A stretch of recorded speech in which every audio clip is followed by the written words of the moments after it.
To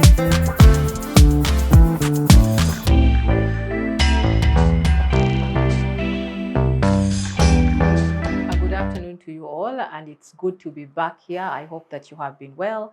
My name is Isabella Kiteng, and I am your host for today's show on Civic Space TV, and that is specifically the Women's Show. It's always a pleasure to come and have a conversation with each and every one of you that is watching. And today we will be paying specific focus on current affairs. And so we're going to, look at a conversation that has kept Uganda abuzz, and that is on the proposed marriage bill that came up, and Honorable Sarah Opendi has been in the news quite a bit. And the second issue that we're going to be looking at is Uganda's budget 2023-2024, and attempting to understand it. And joining me for the show today is Miss Nyabuhara Julian, who is the Executive Director of Women in Trade and Manufacturing Association. You're very much welcome, Julian. Yes. Thank you very much for sparing time to be part of the show. And because it's Mental Health Awareness Month, we're going to start the show by each of us giving nuggets of mental health to the women who are out there, because it is important that we remind ourselves continuously that our mental health matters. So, yes, please go ahead. Thank you. Thank you so much. I'm glad to be back on the show after a long time. I greet everybody. Good afternoon, whoever is listening to us. It's always a pleasure to be here and to come and have a say on what is happening in the country. Thank you so much for having me this afternoon. My name is Nyabuhara Julian, the Executive Director of Uganda Women in Trade and Manufacturing, and recently Chairperson of Women in Tea, Uganda. Wow. Women in the tea industry. So, like you've said, it's what a coincidence that this is a mental health month. We can all see what has been happening in the country. It is chaos for everybody. We do not understand what is going on. There is too much that is happening. And there is no way we can separate that from mental health of we need to start asking questions. What's happening? Are we neglecting this very sensitive topic? Are we not giving it as much attention as it deserves? Because the impact of probably the negligence is now coming out. So as a nation, as the health sector, this is something we need to look at. And this is something as parents, as a community, as leaders, this is something that we all need now to begin focusing on. Because what is happening now shows us that mental health is actually an issue that we need to start driving our attention to. So as we celebrate, or as we go through this month, and we honor, we remember probably people who have lost the war to mental health issues, and we would like to call upon everybody, especially leaders, that this is a topic that we need to start. It's something that most culturally that we tend to ignore. And we do not want to talk about it. It's like if you talk about it, it's going to happen to you. Or if you talk about it, it's going to happen to your own children or people you know. But now it's reality that anything could happen in relation to mental health, just probably because you didn't talk about it. So my call is, it is something that we all need to put out. And how do we do that? How do we ensure that every institution gets a counselor? Or even if it doesn't get a counselor, an inside counselor, we could contract people who have to talk to our staff on a daily basis, especially people who work in government, for government institutions. There is so much that is going on that these people keep inside. That how do we ensure that every month, we get someone, a counselor, who comes to the institution and talks to different people. Probably someone from outside is someone everybody will feel very comfortable with, than someone who who sits with them every day. So someone who needs to come and listen to them as they get their, almost getting their salaries. They, one thing I've noticed is that when you talk to so many people, they are like, at the end of the month, it's a month of getting your salary, but it's a month of so many emotional, it's an emotional time because probably your salary is not enough and you have so many things that you need to cater for. So it becomes a very emotional time for you. So how do we get people to come and talk to people? For people who haven't got their salaries or their salaries are not yet around the corner, how do we assure them that it will be fine, it will be okay? Or how do we assure them that, yes, you have obligations to meet? But everybody's doing that. Everybody has obligations to meet. So I'm so glad that we are celebrating, there is a month for this issue, but we need to open our eyes more and give it a lot of attention and give it a lot of, and allocate even budgets as institutions. Allocate budgets to this specific issue and say how much can we inject in the, because we are, that is one way of appreciating our staff. And there are people, so many people who do not even know that this is a problem or they have that problem. Probably you see someone who is very emotional at work, very sensitive. They react in a weird way, and we don't take that serious. So how do we bring in a counselor to talk to them and assure them that, you know, what you're going through is actually a problem? They've always told us that most people have some mental issue. There is a percentage. 14 million Ugandans. 14 million Ugandans are mentally ill. Mentally ill. But who are those 14? You and I. Yes. So it is not until someone assures you that you actually have a mental issue, until someone talks to you and describes to you what it means. That how do you react to situations? How do you react to stress? If someone reacts badly to you, for you, how do you respond? And that's when you realize that actually 3 in the room, 2 of us could be mentally ill. And how no, and I think it's very absurd that as a nation we've waited for it to manifest in this way. To realize that everybody you're with near you has a mental issue. Someone who you're talking to every day at work has a mental issue they are struggling with. We've waited so long that it is manifesting in a wrong way. So otherwise we celebrate people who are not well mentally, and we assure everybody that it will be well. For people who are sick already and it's manifesting and they do not know what to do with it, but as a nation and as a country, people need to hear from us that we are trying to put a solution.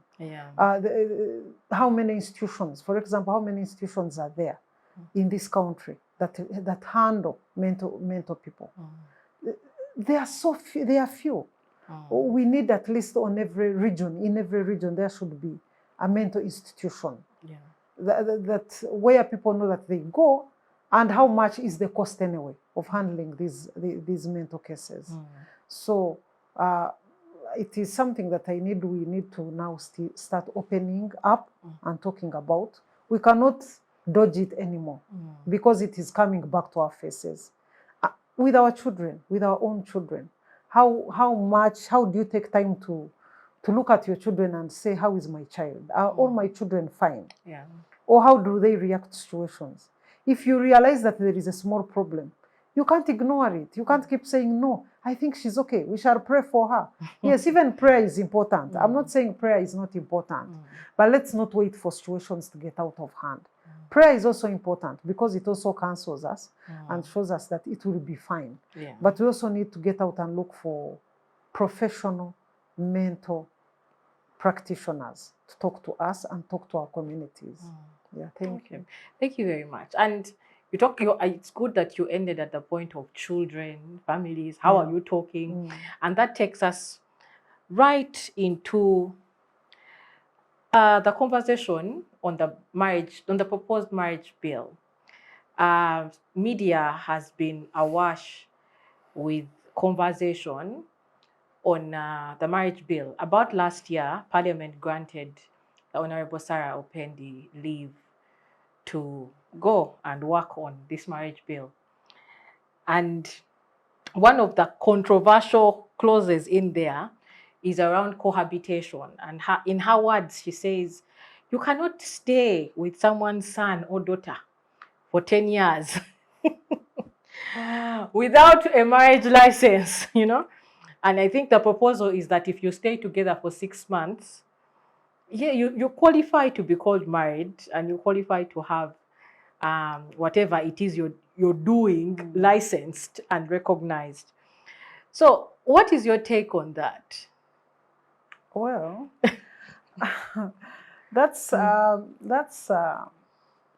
interesting topic, but as I think I agree with her. Yes. I really agree with Honorable Opendi. Because first of all, what's cohabitation? Yeah. For our viewers probably who do not understand what cohabitation is having an intimate relationship with someone and actually living under one roof. Yeah.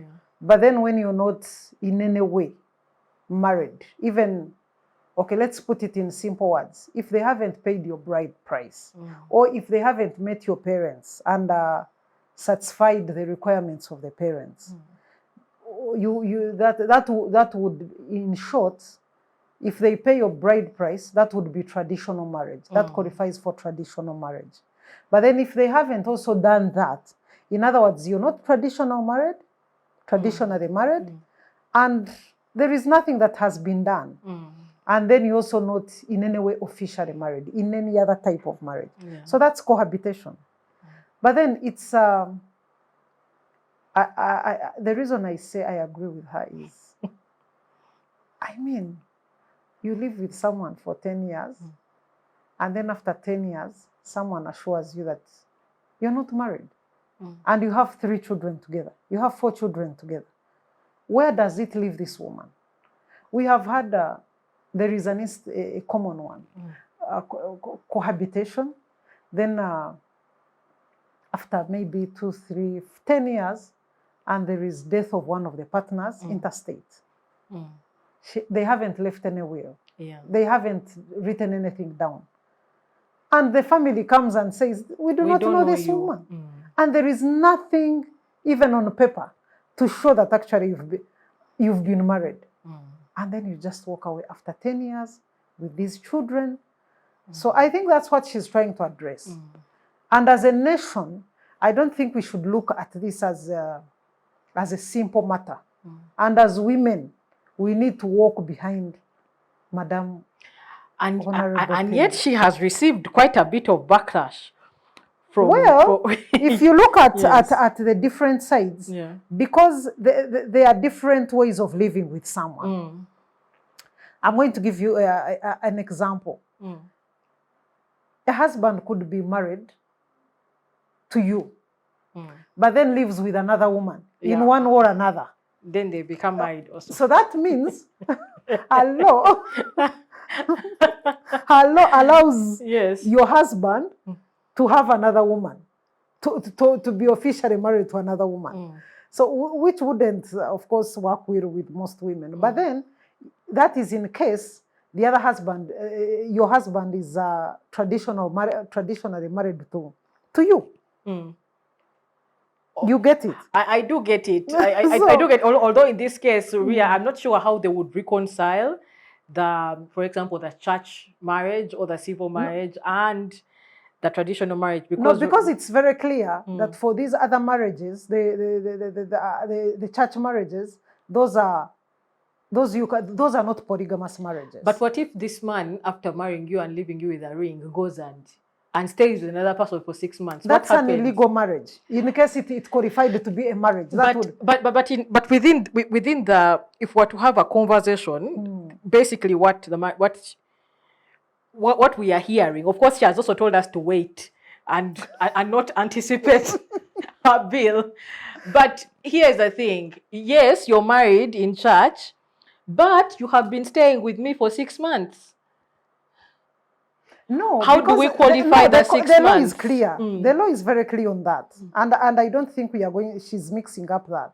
The law is, if you've been in a Christian marriage, Yes. a Christian marriage is not polygamous. Mm-hmm. That one is clear.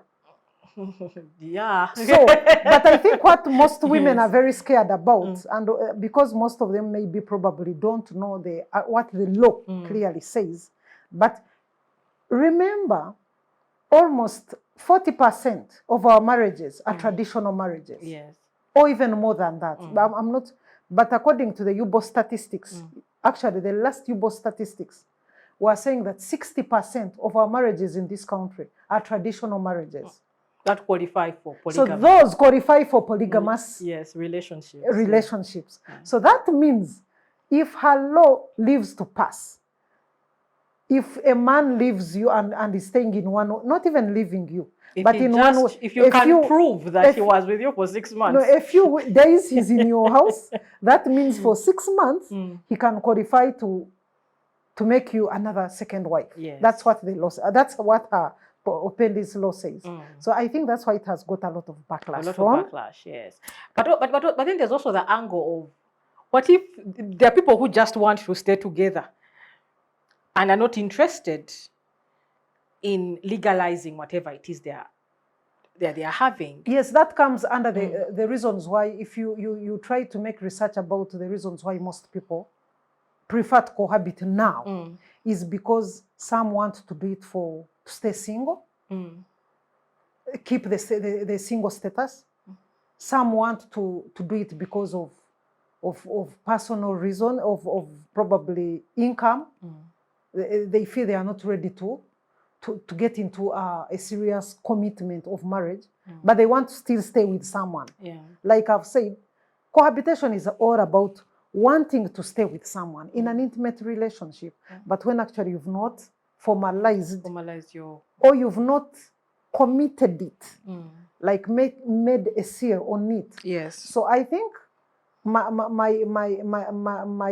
thinking is it has created a lot of backlash. Because it comes with so much. Yeah. If it lives to pass the day or the night, it will come with a lot of issues. There is property that comes with it. Yes. There are few men who would be comfortable with him meeting a woman and 6 months after him working so hard for his wealth, and the woman comes after 6 months, she's declared a wife. Then don't stay with a woman. Why are you not staying with her? That is why I'm saying. Visit her, go back to your home and so save your property. The biggest disadvantage with cohabitation, and it has been a big disadvantage for most women, because most women end up losing. Yeah. Why? When most people cohabit, you notice that most people who cohabit in the first stages of their relationship, either the man is working and the girl is not working. The boy has just got a job and the girl hasn't got a job. So they decide, you know what? The situation is not so good, so why can't we live together in a small room or a small apartment? We don't have enough money. We do not have enough money. So through the process, 6 months down the road, the girl is pregnant. Before you know it, they have a family. Probably finances are not there. So, okay, let's wait and see if we are okay. 1 month, 2 years, 3 years, 3 children, 4 children, 5 children, you're still cohabiting. Yeah. So at the end of the day, whom does it affect? It affects the woman. So we need to look at this law critically. Though I think it's drifting our attention from the actual issue, which is the marriage bill. Yes. The marriage bill that has been pending over 25, how many years? 47. 47.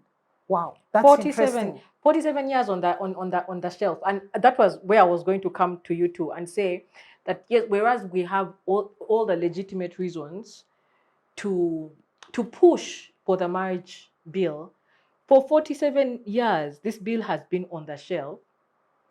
And there is no guarantee that it will pass in this particular instance. I don't think, because the rate at which it has come, we are shifting our attention to the cohabitation small line, and our eyes are not, our attention is not looking at the bigger picture. Which is the bigger picture? The marriage bill. For how long has it been on the shelf? 47 years. And how And many marriages and women have been affected by the lack of the bill? very many. So I think let's bring our attention back to the marriage bill, not this small line of cohabitation. Cohabitation, we can look at it, yes, because it's also an issue. Women are complaining. And whom does it affect more? Women. Even men. Yeah, but it probably affects the women more. But also on that note, maybe what advice would you give, especially to deeply conservative groups? Because conversations around the marriage bill, or even the Marriage Act, because the Marriage Act has not been amended for 118 years. That shows how much we don't like marriage, I think. Because 118 years, that's an beyond outdated act. And yet for 118 years, we haven't had any consolidation or any serious conversations around the Marriage Act. And every time someone brings it up, most of the times it falls short at the altar of our conservatives. And the conservatives, usually in this case, are either cultural conservatives or religious conservatives, or, who always have a little thing that they will say, because this little thing is in the bill, it will not pass. So how do we deal with conservatives, especially within the context? Because if we push for the marriage bill with this provision, what we are saying is that I want to believe that when the religious conservatives come up, they're going to say that we are promoting cohabiting. Because her bill, hers is clear. It is saying, it is actually not even encouraging cohabiting. It's saying that after 6 months, there is no cohabitation anymore. So that means we are going into marriage. Exactly. But what are you saying? That before 6 months, it is okay for you to stay there and have sex? Remember, this is within the context of a country which even had problems with implementing the sexuality education framework, because teaching people about sex in their minds was encouraging them to have sex. So asking for a law that says that after 6 or 8 months you qualify as married is you promoting premarital sex within the first 5 months of that relationship. So how do we jump hurdles of that nature? Or maybe like you're saying, I look at it this way. It is like you're going to say, after 6 months, then I have my husband. Automatically. I don't even need to struggle. It's like what she's trying to say. We are not sure how it's going to work. That is exactly why we need to understand it, but also wait for it, like she says, wait for my bill. Because also we know that even currently, I don't know. Because we also know that in the current context, you might go and have a traditional marriage, but if you don't register it at the sub-county, true, it is null. True. So true. Yeah, so will registration still be necessary for that? Like there's quite a number of questions, and I hope that you can come back at the time that her document comes out properly, and we can be able to discuss it at length, But I also agree with you that on the whole, I think it's a good bill. It's a good bill because also this business of confusing women needs to stop, and confusing men needs to stop. Of course, let's go, especially to the young girls and the young generation. Yeah. If even the older generation is affected, because we have so many women who are in these marriages and they are not recognized as wives. Yeah. Even in their families, when a woman has grandchildren and she's being told she's not married, she's not their wife. The cultural conservatives. Yeah, she's not. Yes. You're not our wife. Who are you even to say anything? So we need to look. Let's go back under civil society. This is my call to civil society. And media, because media is the one that throws things out of proportion. Let's not narrow our attention to the cohabitation topic. But let's look at the bigger picture. I've not had any media house say that this is actually the marriage bill. Whatever they are saying, they report that Honorable Pendi's cohabitation Yes. So let's bring it, and let's be fair to the women in this country, Yes. especially the civil society, and bring our attention to the marriage bill, and ensure that this marriage bill finally is asserted to. Please. After 47 because years. After 47 years, that's the best His Excellency can do for the women in this country. Because there is nothing much you can say you've done for them in terms of empowerment if you've not asserted to the marriage bill. So let's now begin to look at the marriage bill. What do we think can work for us? What do we think can work for the women? And I'm glad that it has waited this long, by the way. Because at first, there was a lot of, maybe 20 years ago or 30 years ago, there was a lot of talk about women empowerment. So probably it came in that tone, and the men, who are always the majority in parliament, thought that probably women were adding it on top of the women empowerment. I don't think, because it came back like a year or two ago, as the marriage and divorce bill was kicked out as again. time goes, as time keeps moving, you know, so many things, the trends are changing. And now we are now realizing it's no longer about the women empowerment. It's actually now about the women and men and the boy empowerment, the girl and the boy empowerment. We are realizing a lot of women are now going to school. The biggest percentage of graduates now, it's always girls. The women who are doing good courses, not good courses, but the science courses are girls. So we are, at this time, I think if it came, this is the right time. It's no longer about women saying, we want the bill because we want to steal your property. Because it was always about that. It still is. Yes, it is. But now, we realize that actually women can grow into acquiring property on their own. Yes, that is true. It is a trend that has moved to that. So now, if you're a gentleman who was in parliament 20 years ago and you already thought, oh, maybe this is pushed because my wife wants to take my property. Now you've realized that your daughter has actually gone to school. She has acquired her own property. So how is her property going to be protected as a girl child? If she gets into marriage when she has her own property, so how do we handle that? How do we handle this? Yes. She's getting into marriage. She has her own car. She has her own apartments. She has her own estate. And she's getting married to a boy who doesn't probably have anything. So how is the law handling that? So trends are changing, and probably we should look at the bill in that lens, in those lenses, and then ensure that it's fair for all of us. But let's not narrow our attention to the cohabitation bill. But still, we need to look at it. Because women we can't keep taking women for granted. You get a woman, put her in your house just because she has given birth to one child, and you think you can't go and then after 10 years, she hears that you've gotten married to another woman. So how does this woman who has been in marriage for 10 years, how is she treated? And she's clearly being told that she's not a wife in the home. And she's even clearly being told that she doesn't own anything in this marriage. After 20 years, down the road. After 25 years, down the road. She can no longer work. Her children have all moved out of the home. She no longer has the energy to work.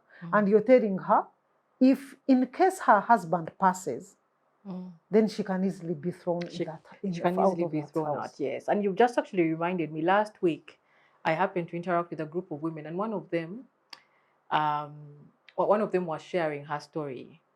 She's a mother of 6, and the man she was staying with kicked her out of the house, out of their land in one of the districts in this country, and sold the land. And so she was saying, I am here with 6 children. I don't even know how to look at them, but we just wake up and look at each other. They have no home. She had to go back to her parents, who are also telling her, why have you brought for us all this luggage? You know, go back to where you came from. So I hope that, just like Julian has said, when we have conversations around the marriage bill, we're not looking at it from a point of privilege, but we're looking at it from a place of safety and security for very many women and children who would greatly benefit if it is passed.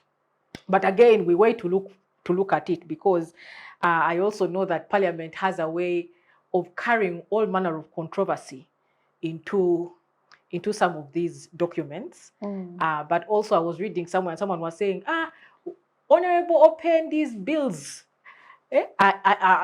Can be hilarious. You know, first there was the alcohol bill, Ugandans came and complained. And then recently, Honorable Pendi herself was talking about the art bill, where she was talking about reproductive technologies and saying unmarried people shouldn't benefit from it. And there was quite a bit of backlash. So this marriage bill, let's wait for it. And then let's read it. And then let's come back and have a conversation on it. But it's important that we are all interested in it. But continuing with conversations on or around Parliament, looking at current affairs also, the Public Finance Act provides for Parliament approving the budget for the country's financial year by the 31st of May of every month. I mean, of every year. And May is slowly ticking. Yeah. And in the last 7 days, there's been quite a bit of information coming in from Parliament, I think. And yes, there's the serious things. And then there are the more serious things that make us laugh, like the positions of Honorable Semuju, asking us why we dress our president like that, and yet he's not a movie star. But I was having an interesting conversation with you, Julian, about the point that Ugandans come and begin to engage with the budget. And I think that would be a good place to start this conversation. Over to you. Oh, thank you. Mine is, like we had talked before the show, we intend to raise a lot of dust about the budget at the wrong time, when we can't change anything, at the time when so much cannot be changed. I do not know, you insinuated that Ugandans are lazy. Most of when it comes to the budget process, not in everything, when it comes to the budget process, because I don't understand. Oh, okay. Yes, like I said. I don't know whether to call it either lazy or whether it's lack of information. Let's call it that, lack of information. Julian, this one we are going to, we might struggle. I refuse to believe that it's lack of information, because here's the thing. Like I told you, the budget cycle and calendar is one of those very elaborate processes where government is very committed to ensuring that we know. It's made to the Ministry of Finance has never forgotten to send the circular announcing the opening of the new budget cycle. The district local governments have never forgotten to send that circular to the sub-county level. My concern is that to the people who matter and to the people who understand, because believe me, there is a small, either 2% or 3% of this country that understands what the budget is. When we are growing up, maybe for you still young, when we are growing up, and everybody in this room may be younger, I remember, I think I was in P4 or P3, when I started to take keen interest in the budget. But do you know why? Because on the day of reading the budget was almost like a public holiday. Yeah. Or the whole village would make sure that they are tuned into the reading of the national budget. On Radio Uganda. I remember that keenly. Yes. I remember everyone would get concerned on the day of reading the budget, which is no longer the case now. Which is why I say it's laziness. So what used to happen? Yes. Because on the day of the budget, everybody, I remember one reading of the budget keenly. I think I was in P5.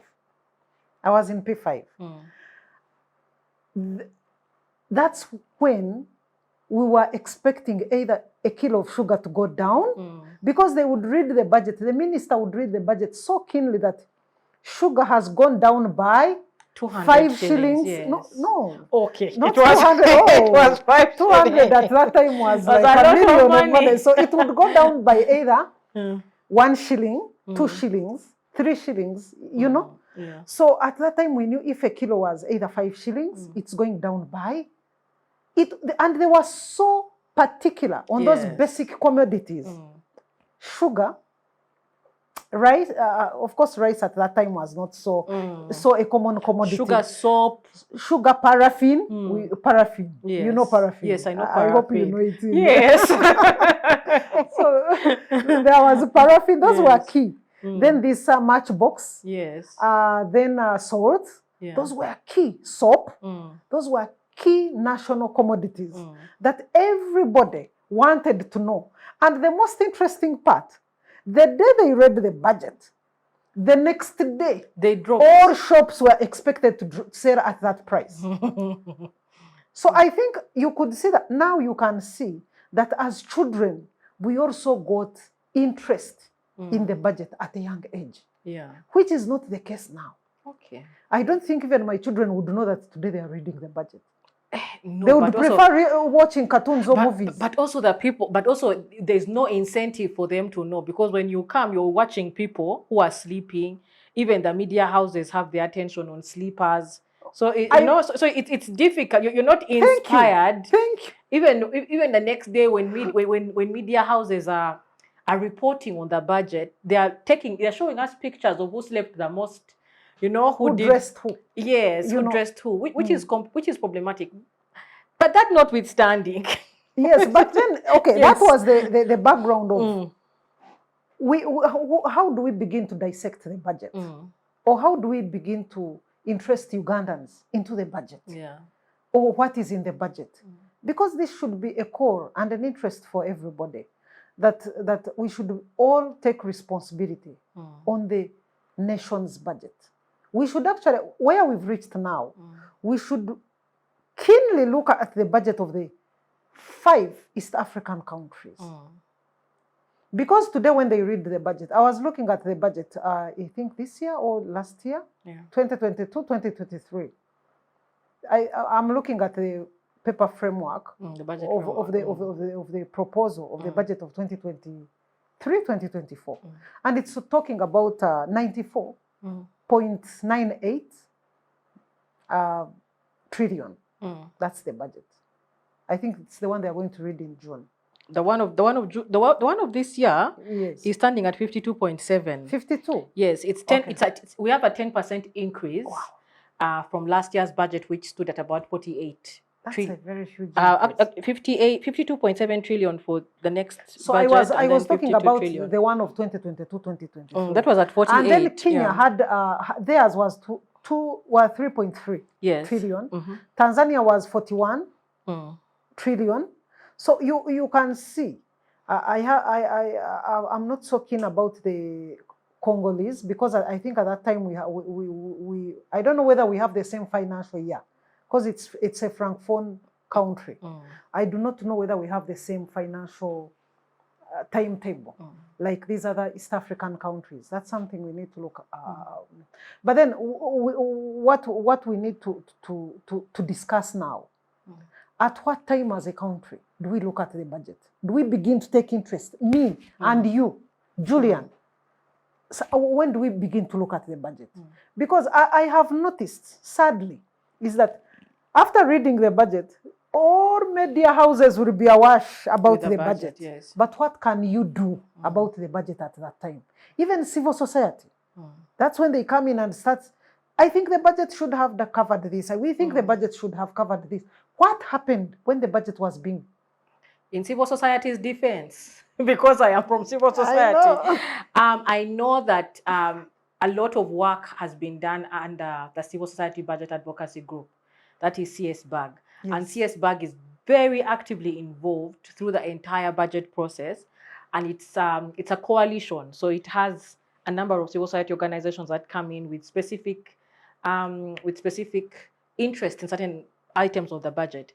So Civil Society Budget Group actually even holds a budget conference, and when they come in to talk about the budget after it has been read, it's really against the proposals that they had previously made to Ministry of Finance. Yeah. So it is, we asked them to do this, this is what they gave, these are the implications, this is what we should brace ourselves for. So theirs is really analysis at that point. Analysis of what was talked about and what they think should have been considered most. Yes. Though we of course, as government, because there are so many stakeholders in the budget formulation. Yes, that's true. The budget has so many stakeholders. We have local governments, we have parliament, we have cabinet. You know, for all these stages, some things are removed, some are added. So many interests that government needs to take care of. And the budget has to take care of all these interests. But then we need to look at the key areas that government is prioritizing in our budgets and in the coming budgets. But then how do we assess, or how do we go back and say, okay, after 6 months, how much has been put to the actual items that were in the budget? Do we only focus on the budget that is coming, or we forget even to do accountability? My call is on how do we make sure that accountability is done, and the money that was allocated to these budget items was spent on the actual budget items. Where do the surplus budgets go to? Where do they come from? Okay, we rarely talk about that money because for example, we have different kinds. We have 3 different kinds of budgets. We have a balanced budget. Yes, that's a budget whereby what we budgeted for actually meets what we planned for. Then we have a surplus budget. Surplus budget is, these are things that keep coming in. Then you do not know this comes in, this comes in, and then at the end of the day, how does the Ministry of Finance call these surplus monies that keep being added in? Keep coming in. And then we also have the deficit budget, which we are. That is. We always have a deficit budget. That's our WhatsApp group. 2 months after the budget has been read. I don't think our budgets have ever been out of the deficit. So why? Is it because when we are planning, we don't forecast for this? We don't look at these trends because they have been consistent. Yes. So either I think Parliament should now be in position to know how much as a country we need. The other day I was listening to Bank of Uganda lending money to. They had just lent money. They had borrowed money from banks, financial institutions. Huge amounts of money. So you wonder how all these transactions in the budget, how they come in and how they will be, how shall we account for them? How do we account for the surplus budgets? How come that when we are reading the budget or we are accounting for the previous budget, how do we consider the surplus budgets that keep coming in within the financial year? Yeah. Although also one of the things that maybe, and I hope that next week on the women's show we can actually have a longer, more detailed and focused conversation on the budget, because one of the realities that Ugandans need to be very interested in is the issue of debt financing. That our borrowing and our debt, is way beyond and some economists and some human beings may come and argue that borrowing is good, debt is good, and but there reaches a point where it's no longer healthy, especially when it's the citizens that continuously have to service the debt. So, for example, we also need to be able to make the correlations between the introduction of certain taxes, and the collection of money, because government has to make money. And if government has to make money, government's priority money maker is you and me. So for every amount of money we have, if government's budget is going up and government is not very clear about where they're getting this money from, it's us going to fund government, And so I think that's also an important conversation to have within the discussions on the national budget. And the other areas when we are speaking about the budget is which areas are being prioritized by government? Where is this money going to? Are we focusing more on development budget allocation? It should focus more on development. Development expenditure, what we call development expenditure, than consumption expenditure. Because if you realize, like some members of parliament are complaining about, if a budget is going to State House, it's a huge budget that goes to State House. That is entire expenditure. A budget that is entirely being spent on consumption. And with no returns. And no returns. That's what we talk about when we say consumption expenditure. You're not expecting to get any returns. Returns, yes. But if you're talking probably about infrastructure, you expect to make money out of it. So why don't we focus more? But if you realize now our budgets, the biggest budget is either going to defense, going to debt, debt repayment, and that puts a country in a very queer position, in a very sensible position as a country. Most of our monies, most of our incomes as a nation, the money is going to consumption, consumption expenditure, going to things that don't add value to a nation. And that's why you find that as the budget comes closer, that is why we are having a lot of issues with KCCA fixing roads. Because it has come at a very sensitive time when probably their money bag is running out. And everybody's talking about potholes. And I'm glad with what they've decided to do. They've decided to not even to cover the potholes. They've decided to return back the roads to Maram. So they've cut down the whole road and returned it to Maram. And I think that's better for the safety of our cars. And I mean for these not holes that will hold water and look like wells. So as a nation, we need to start being serious on how do we plan our budgets and how do we spend our budget? How do we ensure that our budget is adequately, our expenditure is not so out of place? How do we limit our borrowing? Our borrowing is way out of hand. I do not know how we are going to manage. If you look at money that is in the economy, shouldn't be compared to what actually should be in the economy. So how do we as a country or as a nation ensure that we are involved? And as women and stakeholders, civil society, associations, different associations, should make sure that they are taking part in the budget process.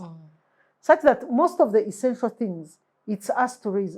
For example, if you talk about putting together a budget, I do not know when, like you said before in our conversation, that LCs are supposed to take part.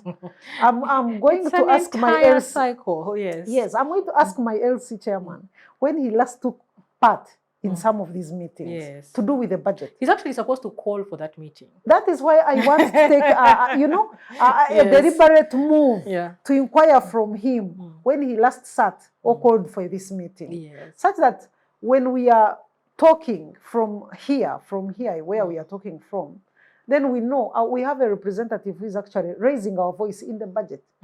What my issue is on the budget because of my LC1 chairman. So I think as an organization or as responsible people who are in these positions, we need to start channeling our attention to how the budget comes in and ensure that as the budget is being drafted and put together, we take part. Not only dissecting or doing what they call a postmortem of a budget, which is nothing much. Yeah, right now, let's be waiting for it to be read. Yes. But, and maybe on that note, our time is fast spent. And so thank you very much, Julian, for joining us. And on that note, I'd just like to say that the budget cycle will be opening. So get to know when it opens, participate, but also be concerned about the budget that is going to be read by the Honorable Matia Kasaija. It's a good, for the people who are listening, it's interesting to know that our Tulambule efforts, so people who Lambula Uganda, have paid off, because I think the current budget is providing approximately, I think, 33.3 billion shillings towards the tourism sector. Wow. And it's around building infrastructure, relocating some animals, building staff quarters to make sure that our tourism sector is robust. But also, there's been money that has been allocated specifically to KCCA for the roads. So let us watch. And KCCA should not be telling us they don't have money. And the money has been allocated, and we should demand that it is used to repair the roads. And there are so many other details in there. For some of us who are looking at multi-year programs in the current budget, go and look out for them in case you were Musubuzi, a supplier. Multi-year projects, I think, have been suspended temporarily. So they are, yes. But it's, go and understand your budget so that you understand why certain things are not taking off and why others are taking off. Otherwise, thank you very much, and have yourselves a lovely afternoon.